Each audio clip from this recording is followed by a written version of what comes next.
So here's my question. It's both your personal opinion as well as just all of the portfolio managers that you talk to, how they think of this asset class in the context of the larger portfolio. Because a lot of these RIAs, a lot of high net worth investors, they've already made the shift from 60/40 or whatever to 50/30/20.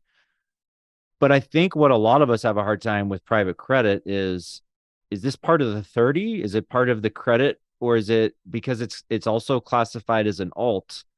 It's kind of both. It's both. Like I don't know. And I don't know that I even have an opinion so much as I'm interested in the opinion of the market, like because I'm not gonna fight, if the market kind of sorts this into the alts bucket, then I'm gonna say, okay, then it must be an alt. And if they sort it into the income bucket, then I'm gonna say this is like a bond substitute or on the credit side. What do you think, and what do you think the market thinks? So I absolutely have to, for the sake of my compliance guy, he's going to tell me this is not investment advice, and I'm going to have to definitely say that. But the reality is, it is actually very, very dependent on the individual, and we've seen that already, right?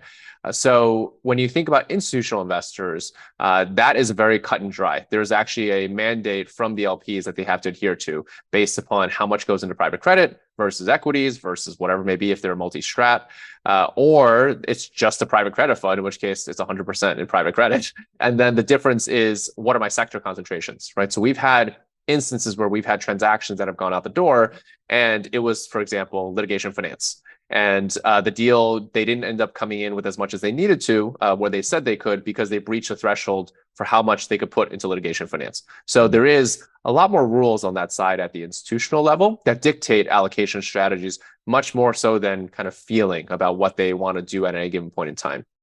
But that brings up the important point, which is like sector concentrations within private credit, right? And we've seen that with even retail investors as well. Our platform as a whole is designed to just give optionality. We have US deals, we have international deals. Within international, we have Canadian deals, Mexican deals, Colombian deals, Asia deals, Africa deals. Like there is a lot of options on that front. And there's also different types of subsectors within there, right? So you have small business lending, consumer loans, factor receivables, litigation finance, equipment leasing. So how much an individual wants to allocate to private credit really depends on their own risk tolerance and also their own personal preference. Because we have no shortage of investors who just look for a predictable income and not for any equities like upside downside, right? So they are almost like 90% on credit, 10% on equities, just because that's what they want, right? So But that's if totally this up to them. yeah,